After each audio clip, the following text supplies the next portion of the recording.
প্রাকৃতিক দুর্যোগের সাথে যুক্ত হয়েছে মানবসৃষ্ট নীরব ঘাতক।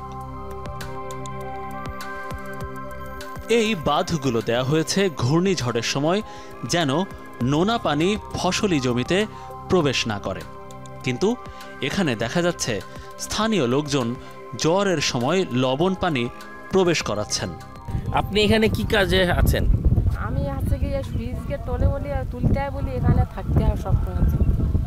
আর ওই ভাটা দিতে, জোয়ারও দিতে হয়, আর তো ওই প্রযোগটা সমস্ত প্রযোগটা পানি নেয় কারখার জন্যি, তাদের জন্যি সবসময় জন্যি এখানে দেখাশুনো করতে হয়। লবণ পানিটা কি আপনাদের ক্ষতি করে না?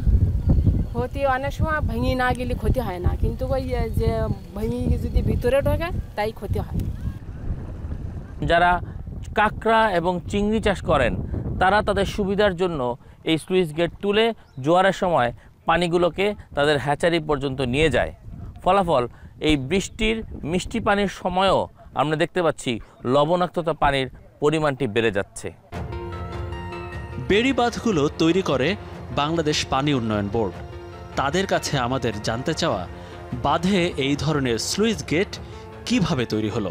মৎস্য চাষ বা ঘের তাদের সুবিধার্থে কিছু লোকাল ডিমান্ড থাকে, তো বৃহত্তর স্বার্থে আসলে লোকালি ম্যানমেড কিছু স্লুইস, সেগুলো ইঞ্জিনিয়ারিং বেসিস দিয়েই তৈরি, ছোট ছোট, সেগুলো নির্মাণ করা হয়ে থাকে। তবে সেটা যদি বাঁধের জন্য ক্ষতিকর হয়, সেক্ষেত্রে আমরা আমাদের যে ব্যবস্থা নেওয়া সেটা উচ্ছেদ করা, সেই ব্যবস্থা আমরা নিয়ে থাকি।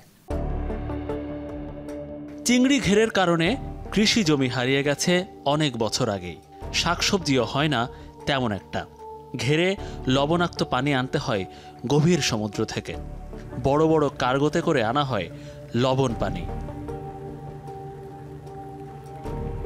আমরা দেখেছি কিভাবে নোনা পানির কারণে অসহায় অবস্থায় আছে উপকূলীয় অঞ্চলের মানুষ, অথচ তাদের কথা চিন্তা না করে হ্যাচারি মালিকরা নিজেদের লাভের জন্য সাগর থেকে নিয়ে আসেন লবণ পানি।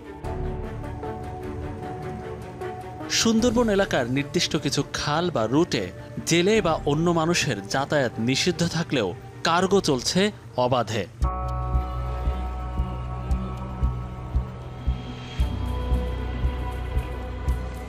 রাত তখন 10টা ছুঁই ছুঁই।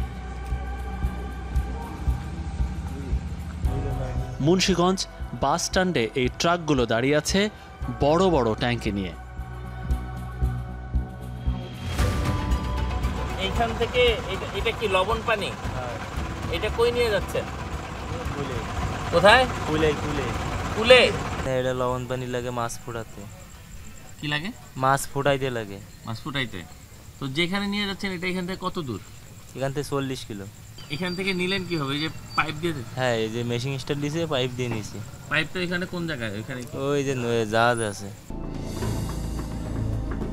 মৎস্য প্রজননের জন্য সুন্দরবন অধিভুক্ত অঞ্চলে 3 মাসে কোনো জেলে ঢুকতে পারে না। আবার কোনো ধরনের ইঞ্জিন চালিত নৌকা তো দূরে থাক, সাধারণ নৌকাও চলাচল নিষিদ্ধ, কারণ মাছের প্রজননে ক্ষতি হয়। আর সেই নিষেধাজ্ঞার বাইরে এসব বড় বড় কার্গো। এখানকার বন ও নদী রক্ষার প্রতিষ্ঠান বন বিভাগের কাছে আমরা জানতে চাই, সবার জন্য নিষেধাজ্ঞা থাকলেও এরা নিষিদ্ধ না কেন। আমাদের ডিভিশনের অনুমতিক্রমে হয়, কিন্তু মানে ডিভিশন থেকে পারমিশনটা দেওয়া হয় লবণ পানির। সেখানে যেখানে 29 ppm তারা লবণাক্ততা পায়, সেই জায়গায় সেখান থেকে তারা কালেকশন করে, সেটা এনে তারা ওই হ্যাচারিতে করে। আর মোরওভার এখানে ইকোনমিক কিছু ইস্যুস জড়িত আছে, যেহেতু কাঁকড়া বা চিংড়ির জন্য লবণ পানিটা খুবই ইম্পর্ট্যান্ট, এবং এটা আমাদের কান্ট্রির ইকোনমির জন্য একটা খুবই গুরুত্বপূর্ণ, যেহেতু আমরা এটা রপ্তানি করছি। মোরওভার আমাদের তো এমনিতে রিজার্ভের একটা ব্যাপার স্যাপার আছে।